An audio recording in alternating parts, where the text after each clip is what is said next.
Welcome to capital TV Andhra Pradesh. ముందుగా bulletin లోని headlines. రెచ్చగొట్టడమే Jagan రాజకీయాలు, హోంమంత్రి అనిత ఫైర్. కోటబొమ్మాలి మండలం తులసిపేట గ్రామంలో మంత్రి కింజరపు అచ్చెన్నాయుడు పర్యటన.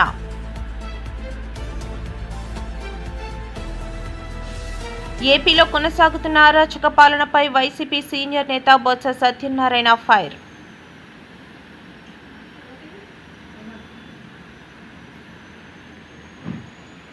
మైనర్ బాలికను గర్భవతిని చేసిన Margadarsi foundation school secretary Jayaraju arrest.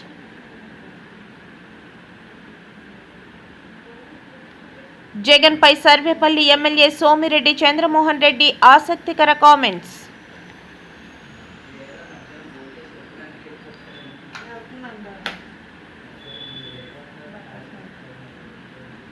Nellore పర్యటనలో భాగంగా జగన్ చేసిన వ్యాఖ్యలపై rural MLA Kotamreddy Sridhar Reddy fire.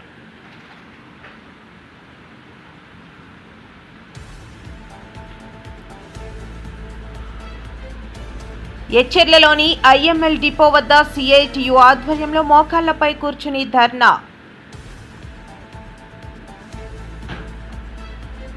నాటు తుపాకీతో హత్య, నిందితుడు అరెస్ట్.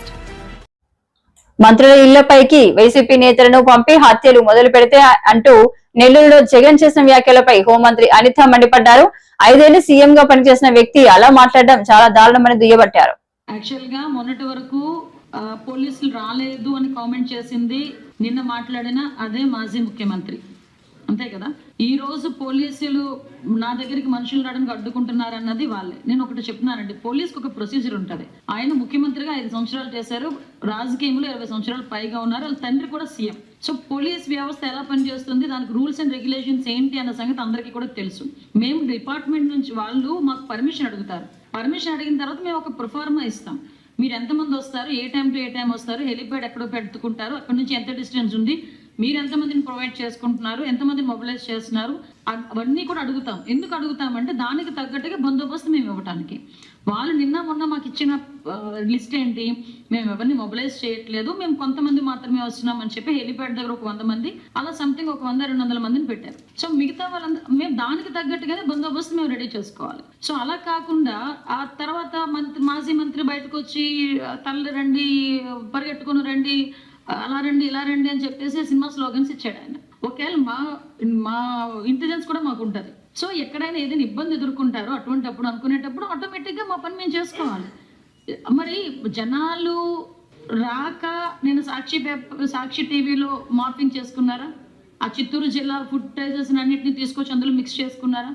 మేము రాజకీయంగా మాట్లాడకుండా 1,00,000 మాట్లాడుకోవచ్చండి, అవన్నీ ఎందుకు, మా పని మేము చేసుకుంటున్నాం. ఒక్కటే అండి, ఆయన ప్రాంతం మారితే మాట మారిద్ది. ఆయనకి ఒక దగ్గర ఒక మాట్లాడతాడు, సేమ్ మాటను ఇంకొక దగ్గర దాన్ని క్యారీ ఫార్వర్డ్ చేయడు, అక్కడికి వెళ్ళేసరికి ఇంకొక మాట మాట్లాడతాడు. అసలు నేను ప్రసన్న కుమార్ రెడ్డి ఇంటికి వెళ్ళాల్సిన అవసరం ఏమొచ్చింది? ప్రసన్న కుమార్ రెడ్డి గారి ఇంటికి వెళ్ళి అతను ఏం మెసేజ్ ఇద్దాం అనుకుంటున్నాడు మహిళలకి? ఈరోజు ఒక ఎంత నీచంగా చెల్లి వరుసైన ఒక ఎమ్మెల్యే గురించి మాట్లాడిన తర్వాత వాళ్ళ ఇంటికి వెళ్ళి పరామర్శిస్తూ ఉంటే ఏ టైప్ ఆఫ్ మెసేజ్ ఇస్తున్నారు? ఈరోజు అతని తల్లి, ఆయన చెల్లి కూడా రోడ్డు మీదకు వచ్చి ఏడ్చే పరిస్థితులు ఉన్నాయి. నిజంగా ఆయన ఇలాంటి యాత్రలు ఏమైనా చేయాలి, ఓదార్పు యాత్రలు చేయాలంటే ముందు షర్మిలా గారి ఇంటికి వెళ్ళి ఓదార్పు యాత్ర చేయమనండి, ముందు వాళ్ళ అమ్మగారి ఇంటి దగ్గరికి వెళ్ళి ఓదార్పు యాత్ర చేయమనండి, వాళ్ళ ఇంటికి వెళ్ళి చూడమనండి, తర్వాత మిగతావన్నీ. వాళ్ళు రెచ్చగొట్టేటట్టు మాట్లాడుతున్నారు, మీకు అర్థం కావట్లేదు. మమ్మల్ని ఎంత రెచ్చగొడితే మేము దాని గురించి మాట్లాడతామేమో అనుకుంటున్నారు. మాకు అది కాదు. మేము వాళ్ళు రెచ్చగొట్టే పనులు చేసుకునేయండి, చట్టం తన పని దాన్ని చేసుకుని వెళ్ళిపోతుంటుంది. మేము చేయాలి అని చెప్పి మేము ప్రామిస్ చేసిన మాదైతే ఉన్నాయో సంక్షేమ కార్యక్రమాలు, అభివృద్ధి కార్యక్రమాలు, వాటి మీద మేము ఎక్కువగా దృష్టి పెట్టాం. మాకు ఎదురుగా ఉన్నవి జగన్మోహన్ రెడ్డి బయటకు వచ్చి ఏదో సవాలు ఇస్తే సవాలు తీసుకోవడానికి అది కాదు. మాకు ఎదురుగా ప్రజలకి సేవ చేయాలి, ప్రజలకి జవాబుదారితనంగా మేము ఉన్నాము. ఓట్లేసి గెలిపించి 164 సీట్లు ఇచ్చారు ఎన్డీఏ కూటమికి. ఇలా మాట్లాడి ఇలా చేసినందుకే 11 సీట్లు తీసుకొచ్చి కూర్చోబెట్టారు. ఇంకా బుద్ధి రావట్లేదు జగన్మోహన్ రెడ్డికి. అది అక్కడ ఆ విషయం ఏంటంటే అతని తాలూకా బాలతను అక్కడ బయటపడుతుంది అలాంటి మాటలు మాట్లాడుతున్నప్పుడు. నిజంగా ముఖ్యమంత్రి అయిన వ్యక్తి నోట్ల నుంచి రావాల్సిన మాటలైనా అవి? ఒకసారి మనం ఆలోచన చేసుకున్నాం, ప్రజలు కూడా ఆలోచన చేసుకోవాలి. 5 సంవత్సరాలు ముఖ్యమంత్రి చేసి 151 సీట్లతోని ఆ రోజు గెలిపించి కూర్చోబెడితే అతను 5 సంవత్సరాలు. శ్రీకాకుళం జిల్లా టెక్ల నియోజకవర్గం కోటబొమ్మాలి మండలం తులసిపేట గ్రామంలో మంత్రి కింజరపు అచ్చెన్నాయుడు పర్యటన. గత ప్రభుత్వం తొలగించ వితంతు పింఛన్లు పండుగ వాతావరణంలో పంపిణీ. శ్రీకాకుళం జిల్లా టెక్కలి నియోజకవర్గం కోటబొమ్మాలి మండలం తులసిపేట గ్రామంలో మంత్రి కింజరాపు అచ్చెన్నాయుడు పర్యటన. గత ప్రభుత్వం తొలగించిన వితంతు పింఛన్లు పండుగ వాతావరణంలో పంపిణీ. రాష్ట్ర వ్యాప్తంగా 1.20 లక్షల పింఛన్లు గత ప్రభుత్వం తొలగించింది. వాటిని పునరుద్ధరించి రాష్ట్రంలో ఒక్కరోజే 1,09,000 మందికి పంపిణీ చేసిన ఘనత కూటమి ప్రభుత్వానిది. ఆగస్టు 15 నుంచి మహిళలకు ఉచిత బస్సు పథకం అమలు. రాష్ట్రంలో 47 లక్షల మంది రైతులకు రేపు శనివారం 3,200 కోట్ల రూపాయలు తొలి విడతగా రాష్ట్ర ప్రభుత్వం 5,000 రూపాయలు, కేంద్ర ప్రభుత్వం 7,000 రూపాయలు మొత్తం రైతు ఖాతాల్లో జమ చేయనున్నాం. బాబు షూరిటీ మోసం గ్యారంటీ అంటూ ఆలీబాబా 40 మంది దొంగలు గ్రామాల్లో తిరుగుతున్నారు. వారిని ప్రజలు నిలదీయాలి. పార్టీ ఉనికి కోసమే వైకాపా నాయకులు ఆరాటపడుతున్నారు. అసత్య ప్రసారాలు చేస్తున్నారు. వైకాపా జెండా పీకేయటం పక్క రాష్ట్ర వ్యవసాయ శాఖ మంత్రి కింజరాపు అచ్చెన్నాయుడు. ప్రజల సేవలో అనే కార్యక్రమాన్ని పెట్టి రాష్ట్ర ముఖ్యమంత్రి నుంచి ప్రతి ఒక్క ప్రజాప్రతినిధి ప్రజల దగ్గరికి వెళ్ళి ఈ కార్యక్రమం చేయాలని చెప్పి నిర్ణయం చేసి దాదాపుగా 15 మాసాల నుంచి ఈ కార్యక్రమం కొనసాగుతున్న విషయం మీ అందరికీ సందర్భంగా తెలియజేస్తున్నాను. అందులో భాగంగా ఈరోజు మన గ్రామంలో పెట్టుకున్నాం.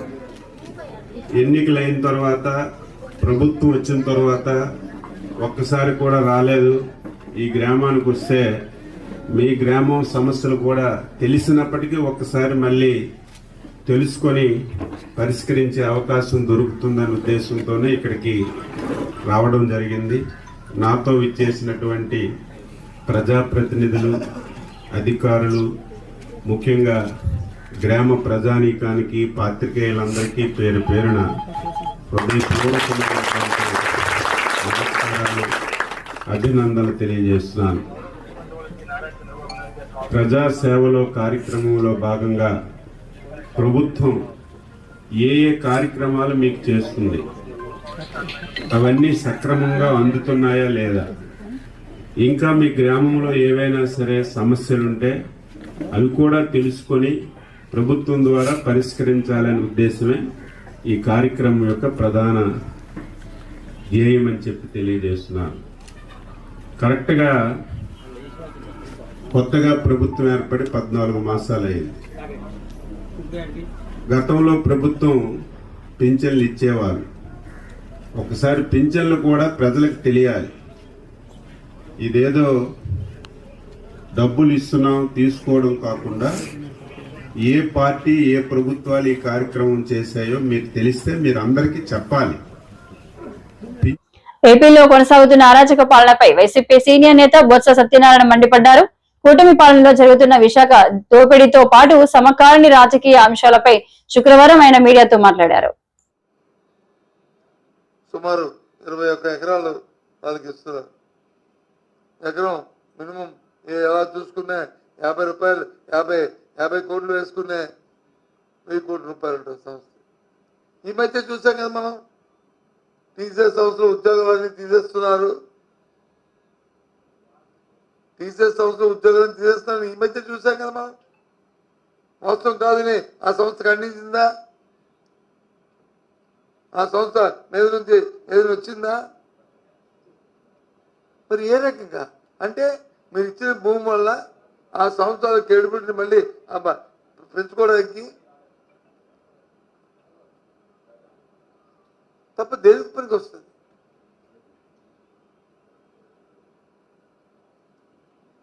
ఏం మాట్లాడుతున్నారు? మీకే తెలివితేటలు ఉన్నాయి, మీకే జ్ఞానం ఉంది, మరి ఎవరికి లేదు, ఎవరికి ఆలోచన లేదు అనుకుంటే ఎలా?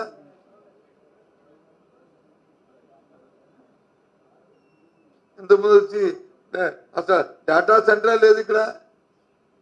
మొట్టమొదటి డేటా సెంటర్ లేదు. ఇంతకుముందు మనం పెట్టాలి. అదాని గ్రూప్కి వచ్చి డేటా సెంటర్ని ఇచ్చి వాళ్ళకి చేయలేదా?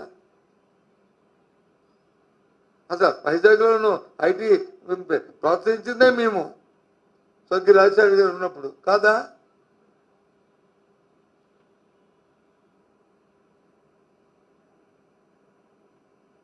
ఏం మాట్లాడతారు? ఇది అంతా ఇది తీసుకొచ్చి అది ఇంతకుముందు ప్రభుత్వాలు ఏమి చేయనట్టు, ఇంతకుముందు ఏమి మొట్టమొదటి చేయనట్టు, వీళ్ళేదో చేస్తున్నట్లు సంవత్సర కాలం అయింది.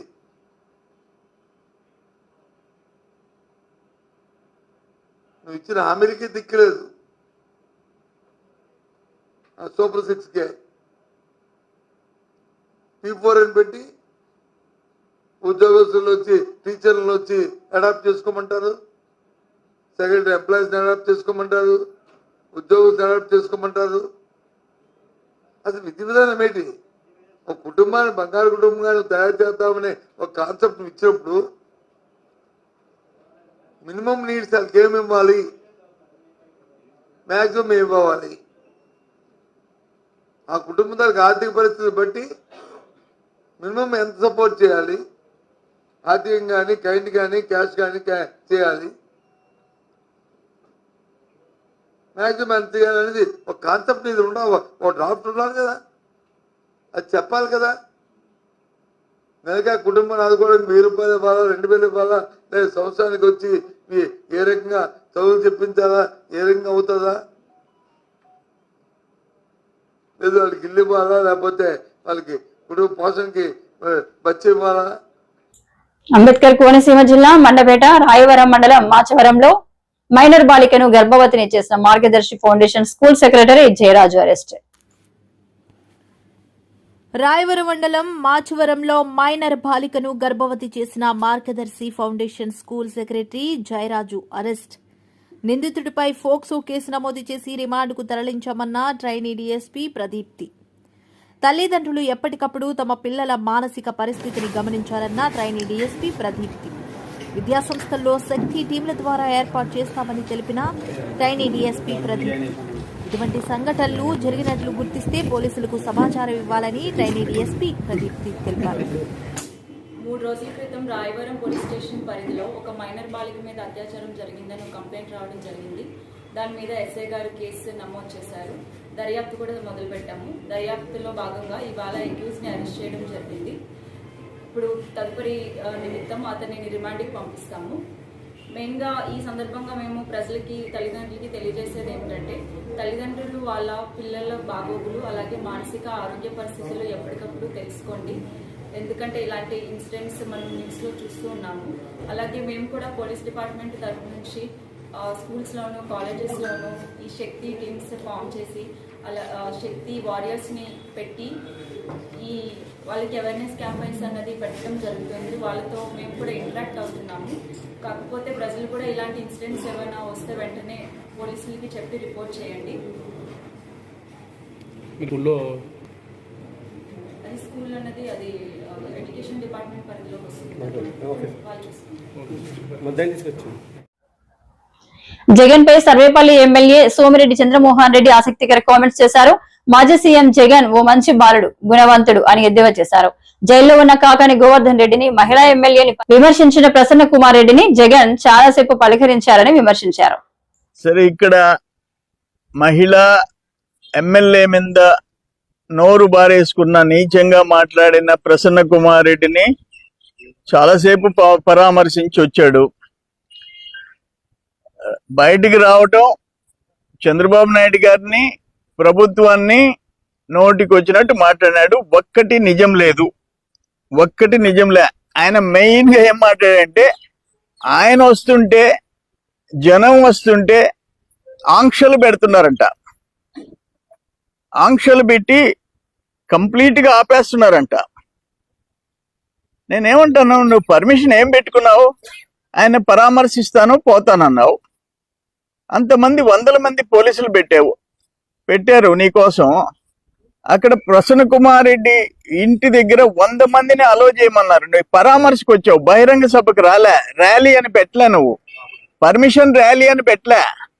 నేను స్ట్రైట్ గా ఒకటి అడుగుతుండా, తమరు ముఖ్యమంత్రిగా ఉన్నప్పుడు ఈ మాత్రం బయట రావాలంటే పరదాలు వేయాలా, షాపులు మూసేయాలా, బ్యారికేడింగ్ చెయ్యాలా, చెట్లు నరికేయాలా?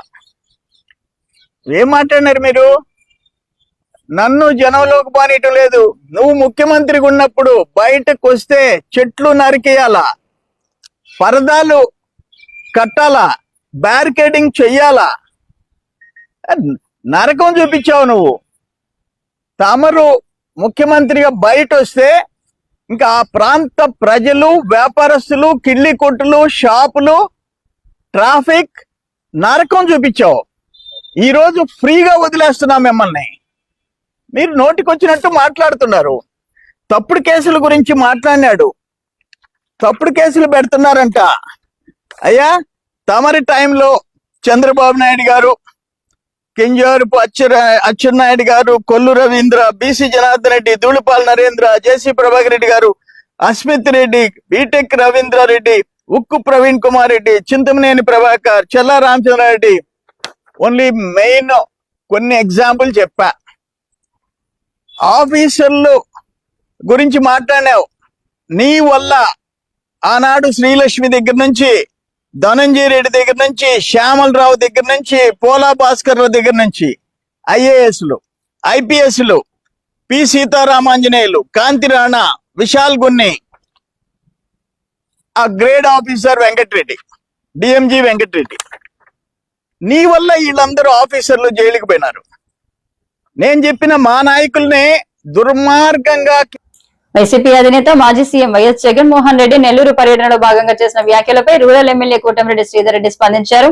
ఆయన విలేకరులతో మాట్లాడుతూ ముఖ్యమంత్రి నారా చంద్రబాబు నాయుడు తన బ్రాండ్ ఇమేజ్ తో ఏపీని ముందుకు తీసుకెళ్తున్నారన్నారు. కొనసాగిస్తూ గత విధానాలతో రాష్ట్రం ఆర్థికంగా దివాలా తీసిన, ఎన్నికల్లో ఇచ్చిన హామీలు ఒక్కొక్కటి నెరవేర్చుకుంటూ వస్తూ, అన్నిటికీ మించి ప్రపంచంలో రాజధాని లేని రాష్ట్రం ఆంధ్రప్రదేశ్ కి ఒక చక్కటి రాజధాని అమరావతి నిర్మిస్తూ, ఆంధ్రప్రదేశ్ రైతాంగం దిశ మార్చే పోలవరాన్ని పరుగులు పెంచుతూ, మన బిడ్డలకు ఉద్యోగాలు వచ్చేదానికి పారిశ్రామిక పెట్టుబడులు ఆకర్షిస్తూ ఆంధ్రప్రదేశ్ కి అన్ని రకాల ముందుకు తీసుకుంటుంది. చంద్రబాబు నాయుడు గారు ముఖ్యమంత్రి కాకుండా ఎవరి రాష్ట్రానికి ముఖ్యమంత్రి అయి ఉన్నా ఒక్క రోజు కూడా ఆంధ్ర రాష్ట్రంలో కనీసం ఉద్యోగస్తులకి జీతాలు ఇచ్చే పరిస్థితి కూడా ఉండేది కాదు. అలాంటిది చంద్రబాబు నాయుడు గారు తన బ్రాండ్ ఇమేజ్, పరిపాలనా దక్షతతో రాష్ట్రాన్ని ముందుకు తీసుకుంటారు. మరి వైఎస్ జగన్మోహన్ రెడ్డి గారు ప్రజలు ప్రతిపక్ష హోదా ఇవ్వకున్నా, కేవలం 11 స్థానాలు ఇచ్చినా, ఈనాడు ఒక్కసారి వెనక్కి తిరిగి ఆలోచన చేసి నేను ఆంధ్రప్రదేశ్ ముఖ్యమంత్రిగా ఆంధ్ర రాష్ట్రాన్ని సర్వనాశనం చేశాను, చంద్రబాబు నాయుడు గారు రాష్ట్రాన్ని ముందుకు తీసుకుని పోతున్నారు, అభినందించుకున్నా పర్వాలేదు, శాపనార్థాలు పెట్టే పరిస్థితికి దిగజారటం నిజంగా అత్యంత బాధాకరం. మరి జగన్మోహన్ రెడ్డి గారు నెల్లూరు పర్యటనకు విచ్చేసి, ఈడ ఎంత విచిత్రం అంటే, రాప్తాడులో వైఎస్ఆర్ కాంగ్రెస్ పార్టీ నాయకులు, కార్యకర్తలు జనాల్ని సమీకరించి హెలికాప్టర్ విండ్షీల్డ్ పాల్గొడితే పోలీసు వైపులేమంటారు. గుంటూరులో జగన్మోహన్ రెడ్డి గారి కారు దుర్మార్గంగా ఒక అమాయకుడి ప్రాణాలకి బలైతే పోలీసులు వైపులేమంటారు. అంబులెన్స్ లో జరగరాని సంఘటన జరిగితే పోలీసులు వైపులేమంటారు. మరి ఇక్కడ నెల్లూరులో పోలీసులు అన్ని రకాల చర్యలు తీసుకుని వందలాది మంది పోలీసులను పెట్టి వారికి రక్షణ కల్పిస్తే ఆంక్షలు అంటారు. ఒక పక్క మీరే అంటారు పోలీసుల వైఫల్యమని, పోలీసుల సెక్యూరిటీ ఇవ్వకుంటే, మరో పక్క మీరే అంటారు పోలీసులు అడుగడుగున ఆంక్షలు. అన్నిటికీ మించి దుర్మార్గం ఏంటంటే, ఈరోజు జగన్మోహన్ రెడ్డి గారు మాట్లాడుతూ చంద్రబాబు నాయుడు నువ్వు బాయిలో దూకాలా అన్నాడు. సాధారణంగా ఎవరిని కూడా నేను ఏకవచనంతో మాట్లాడటం ఇష్టం లేదు, నా రాజకీయ జీవితంలో ఎప్పుడూ లేదు. కానీ మా నాయకుడు చంద్రబాబు నాయుడు గారిని హెచ్ఆర్ల ఐఎంఎల్ డిపోకి భూములు ఇచ్చిన కార్మికుల పొట్టలు కొట్టొద్దని సిఐటియు జిల్లా అధ్యక్షుడు అమ్మన్ నాయుడు డిమాండ్ చేశారు. శుక్రవారం హెచ్ఆర్లలోని ఐఎంఎల్ డిపో వద్ద సిఐటియు ఆధ్వర్యంలో మోకాళ్లపై కూర్చొని ధర్నా నిర్వహించారు. హెచ్ఆర్ల ఐఎంఎల్ డిపోను విడదీయవద్దని, టెక్కల్లో మరో మద్యం డిపోకు ప్రభుత్వం ఇచ్చినటువంటి ఉత్తర్వుల్ని రద్దు చేయాలని చెప్పి కోరుతూ ఈ రోజు హెచ్ఎల్ ఐఎంఎల్ డిపో ముందు కార్మికులంతా ఈరోజు మోకాలపై ధర్నా నిర్వహించడం జరిగింది. ఎందుకంటే గత 3 తరాల నుంచి కూడా ఇక్కడ ఐఎంఎల్ డిపోలో హమాలీలుగా 100 కుటుంబాలు పనిచేస్తా ఉన్నారు. అంతకు ముందు వీళ్ళంతా కూడా భూములు ఇచ్చారు. మరి దళిత కుటుంబాలు నుంచి భూములు తీసుకొని మీకు ఉపాధి కల్పిస్తామని చెప్పి హామీ ఇచ్చి నేడేమో ఆ ఉపాధిని దెబ్బతీసే విధంగా టెక్కలలో మరో మద్యం డిపో ఏర్పాటుకు ప్రభుత్వం ఉత్తర్వులు ఇచ్చింది. కాబట్టి టెక్కల మండలం తెల్లం గ్రామంలో ఏదైతే ప్రభుత్వం మరో మద్యం డిపోకు ఇచ్చిన ఉత్తర్వులు ఉపసంహరించుకోవాలని, ఐఎంఎల్ డిపోకు భూములు ఇచ్చినటువంటి కార్మికుల ఉపాధిని దెబ్బతీయవద్దని చెప్పి ఈ ప్రభుత్వాన్ని కోరుతా ఉన్నాం. అలాగే వ్యవసాయ శాఖ మంత్రి అచ్చెన్నాయుడు గారు స్పందించాలి. ఆయన వ్యవసాయ శాఖ మంత్రిగా ఈ జిల్లాలో ఉన్నటువంటి భూములకి సాగుని కల్పించే రకంగా ముందుకు వెళ్లాలి తప్ప, రైతులు ఆదుకునే రకంగా ముందుకు వెళ్లాలి తప్ప ఇక్కడ హెచ్ఎల్ ఐఎంఎల్ డిపోకి భూములు ఇచ్చినటువంటి దళిత కుటుంబం. ఎస్కోట మండలం పల్లపు దుంగాడలో మంగళవారం నాడు తుపాకీతో చిన్నానను చంపిన నిందితుడిని బొడ్డవాడ రైల్వే స్టేషన్ సమీపంలో పోలీసులు పట్టుకున్నారు. డీఎస్పీ శ్రీనివాసరావు మీడియాతో మాట్లాడుతూ తుపాకీతో కాల్చి చంపేశాడు 28వ తారీఖున సాయంత్రం 5 గంటలకు. ఆ రిపోర్టు మీద మన ఎస్కోట సిఏ గారు బిఎన్ మూర్తి గారు మర్డర్ కేసు కింద కేసు రిజిస్టర్ చేసి దర్యాప్తు చేశారు. ఆ దర్యాప్తులో భాగంగా అక్కడ పల్లపు దొంగాడ వెళ్ళడం గట్రా జరిగింది. ఈరోజు 31వ తారీఖున ఉదయం ఐతన్నపాలెం జంక్షన్ దగ్గర ఇన్ఫర్మేషన్ వస్తే సిఏ గారు మన చంద్రశేఖర ఎస్ఐ అందరూ కలిపి అక్కడికి ఐతన్నపాలెం జంక్షన్కి వెళ్తే ఈ కేసులో ముద్దాయిన సీదిరి నాగులు ఇలియాస్ నాగరాజు 35 సంవత్సరాలైన వ్యక్తి అక్కడ బొడవారి రైల్వే స్టేషన్ వైపు నడుచుకొని వస్తుంటే అనుమానాస్పద స్థితిలో అతను పట్టుకోవడం జరిగింది. అతను ఇంటరాగేట్ చేస్తే రైల్వే స్టేషన్ చివర అవతల ఆ తుప్పల్లో ఈ నేరానికి ఉపయోగించిన తపంచా ఉన్నదని చెప్పాడు. అక్కడికి వెళ్ళి ఆ వెపన్ని కంట్రీ మేడ్ వెపన్ అది దాన్ని సీజ్ చేయడం జరిగింది. ఇది ఎందుకు ఇలా జరిగింది అంటే ఇప్పుడు ఈ కంప్లైంట్ ఎవరైతే నాగమణి ఉన్నారో వాళ్ళు నాన్నగారైన సీదిరి రాములు గారికి ఈ సీదిరి నాగరాజు వీళ్ళిద్దరికి కూడా ఆస్తి తగ్గులు ఉన్నాయి. ఈ ఆస్తి ఏంటంటే 2 ఎకరాల భూమి. ఇది చిట్టింపాడు గ్రామంలో ఉంది. 2 ఎకరాల భూమి. నీకు ఎలాగా ఆడపిల్లలే కదా, మగపిల్లలు లేరు కదా, ఆ భూమి ఇచ్చిమని ఈ నాగరాజు అనే వ్యక్తి సీదిరి రాములు మృతుడిని సొంత చిన్నాన్ని అడిగాడు. అడిగితే అతను ఇవ్వలేదు. ఆ భయం కొద్దీ ఎవరైతే ఈ సీదిరి రాములు గత 3 సంవత్సరాల నుంచి కూతురు దగ్గర పల్లపు దొంగాడు వచ్చి ఉంటున్నాడు. భూమి ఎన్నిసార్లు అడిగినా ఇవ్వట్లేదనే ఉద్దేశంతో కోపంతో ప్లాన్ చేసి ఈ సీదిరి నాగరాజు అనే వ్యక్తి అతని దగ్గర ఉన్న నాటు తుపాకీతో తేదీ 28 సాయంత్రం పల్లపు దొంగాడు పొలంలో ఇతను పొలం పనులు సీదిరి రాములు చేసుకుంటుండగా ఆ తుప్పల నుంచి కాల్చి చంపడం జరిగింది.